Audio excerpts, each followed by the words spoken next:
Hello, my name is Jane Marshall and I want to tell you about a project that we finished quite recently. In this project we involved 20 people with aphasia and they were receiving therapy remotely. That is, they were sitting at home while we treated them by using iPads and FaceTime to communicate with them. So in the project, what happened, we had 20 people and half of the participants had their therapy at home, communicating on their iPads.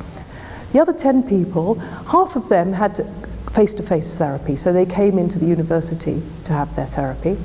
And the other 5 had what we called an attention control.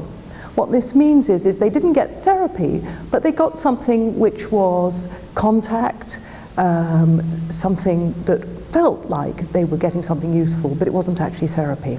And in their case, they had conversations with students of speech and language therapy. And they did that remotely, so they were at home and the students communicated with them using FaceTime and iPads. And what we found out was that the people who had therapy, they improved on their word finding, whereas the people who didn't have therapy, the ones who just had the conversations, they didn't improve on their word finding. They did, however, enjoy the conversations and felt that they got a lot from them, but they didn't have a therapeutic effect on their word finding skills.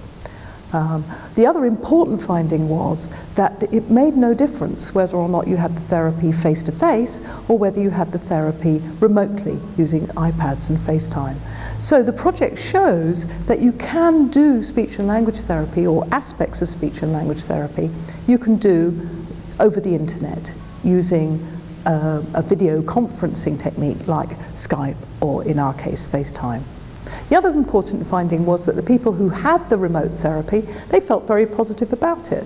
They enjoyed it, they could use the iPads very easily, and one of them even said it was like having the therapist in the room.